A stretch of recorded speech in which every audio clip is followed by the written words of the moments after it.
রয় brothers coaching সেন্টারে তোমাদের স্বাগত।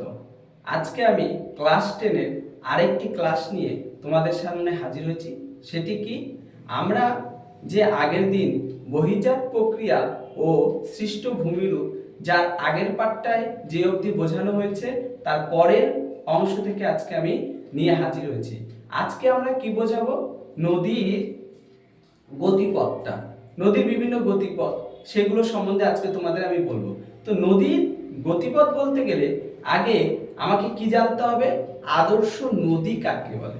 আদর্শ নদী কি? যে নদীর গতিপথে তিনটি প্রবাহ স্পষ্ট বোঝা যায়। তিনটি প্রবাহ কি কি? একটা উচ্চ গতি, একটা মধ্যগতি, আরেকটি কি নিম্ন গতি। স্পষ্টভাবে বোঝা যায়, মানে নদীর গতিপথে পার্বত্য প্রবাহ, সমভূমি প্রবাহ এবং সমভূমির পরবর্তী নিম্ন প্রবাহ, যেটাকে সঞ্চয় কার্য বলা হয়। নদীর বিভিন্ন পদার্থ এনে জমা করে সমভূমি থেকে মোহনা পর্যন্ত যে প্রবাহ, সেটাকে আমরা কি বলবো? নিম্ন প্রবাহ। এই তিনটি প্রবাহ যে নদীর গতিপথে স্পষ্টভাবে বোঝা যায় তাকে আমরা কি বলবো? না আদর্শ নদী বলবো। তাহলে পৃথিবীতে এরকম আদর্শ নদী কটা আছে? যেমন ভারতবর্ষে একটি আছে, সেটি হচ্ছে আমাদের গঙ্গা নদী। তোমরা তো জানো ভারতবর্ষের আদর্শ নদী কি? গঙ্গা নদী। এছাড়া নীল নদ, সিন্ধু নদ, আমাজন নদী এবং মিসিসিপি নদী, এগুলো হচ্ছে আমাদের আদর্শ নদীর উদাহরণ। তাহলে আমরা আদর্শ নদী বলতে কি বুঝলাম? যে নদীর গতিপথে তিনটি প্রবাহ, মানে উচ্চ গতি, মধ্যগতি, নিম্ন গতি, মানে পার্বত্য প্রবাহ, সমভূমি প্রবাহ এবং সমভূমি থেকে মোহনা পর্যন্ত যে প্রবাহ, সেই প্রবাহ লক্ষ্য করা যায়, তাকে আমরা কি বলবো? না হচ্ছে আদর্শ নদী। আমি এই যে 2 নম্বর প্রবাহ, তাহলে আদর্শ নদী কি বোঝা গেল, 1 নম্বর পয়েন্টটা ক্লিয়ার হলো। এবার নদী প্রবাহটা কেন লিখেছি? নদী প্রবাহ লিখেছি একটাই কারণের জন্য, আমাদের নদীর জল মাপার এককের জন্য। নদীর তো একটা জল মাপার একক আছে, যেমন আমার উচ্চতা কত মিটার বা তোমার উচ্চতা কত মিটার সেটা জানতে মিটার। তারপরে কোনো তরল পদার্থ মাপতে আমরা যেমন লিটার ব্যবহার করি, এরকম নানা রকম একক ব্যবহার করে নদীরও জল প্রবাহ মাপার দুটো একক আছে। একটি কি? একটি হচ্ছে কিউসেক, আর একটা হচ্ছে কি? আর একটা হচ্ছে কিউমেক। এই দুটো একক নদীর জল প্রবাহ মাপার একক। তাহলে কিউসেকটা কি?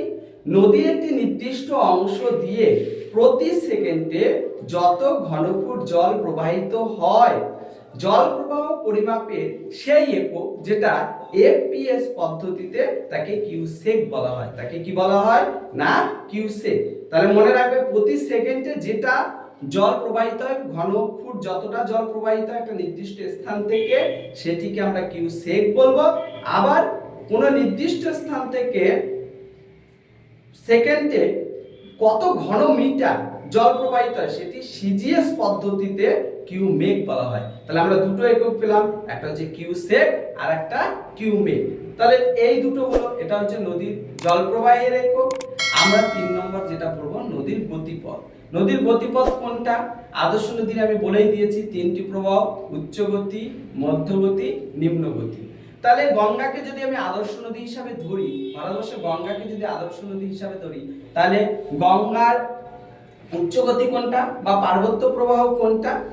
যেখান থেকে গঙ্গা নদীর উৎপত্তি হয়েছে, যেমন পার্বত্য অঞ্চল, মালভূমি অঞ্চলের উপর দিয়ে নদী যখন ক্ষয় এবং বহন কার্য ব্যস্ত থাকে এবং নদী ভীষণ তীব্র গতিতে প্রবাহিত হয়, উৎসস্থানে নদীকে আমরা যৌবন অবস্থা বলি। একটা মানুষের যৌবন অবস্থায় কি হয়? তার খুব উদ্যমতা থাকে। তোমরা যখন এখন যতটা উদ্যমের সঙ্গে কাজ করতে পারছো, আমি কি সেরকম উদ্যমের সঙ্গে কাজ করতে পারবো? না, সেরকম উদ্যমের সঙ্গে আমি কখনোই কাজ করতে পারবো না। একটা বাচ্চা ছোটবেলায় যতটা প্রাণচঞ্চল থাকে, ধীরে ধীরে বড় হলে তার মধ্যে স্থিতিশীলতা আসে, সে একটা ভাবতে ভাবে, কিন্তু ছোট বয়সে সেগুলো ভাবে। দেখবা তুমি একটা কোনো কিছু চাই তো চাই বাচ্চারা, তার মানে বাচ্চার যেরকম চঞ্চল অবস্থা, নদীর উচ্চ গতিতে কেমন অবস্থা? নদী ভীষণ চঞ্চল থাকে, ভীষণ জোরে প্রবাহিত হয়। এবং যদি সেই অঞ্চলে কি হয়, আশেপাশের অঞ্চল যেহেতু পার্বত্য ভূমি বা মালভূমি উপর দিয়ে প্রবাহিত হচ্ছে, আশেপাশের অঞ্চল কি হবে? সেখানে শক্ত শিলা দ্বারা গঠিত। এই শক্ত শিলা দ্বারা গঠিত হওয়ার ফলে নদী কি করে?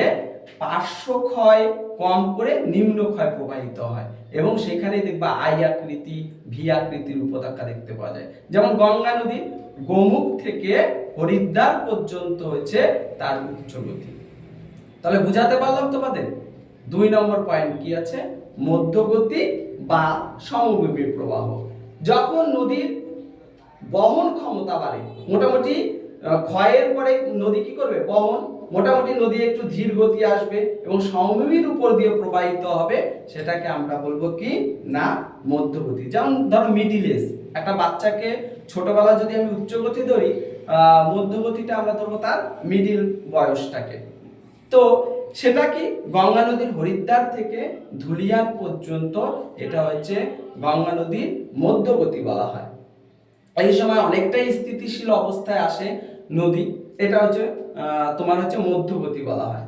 আর নিম্নগতি কি, মোহনার কাছে সমুদ্রের তলদেশের কাছে পৌঁছে যখন নদী কি করে, তার সঞ্চয় কার্য ব্যস্ত থাকবে। নদী বিভিন্ন রকম সঞ্চয় কার্য থাকবে, যেমন বদ্বীপ গঠন করবে, নানান দ্বীপ গঠন করবে, চর গঠন করবে।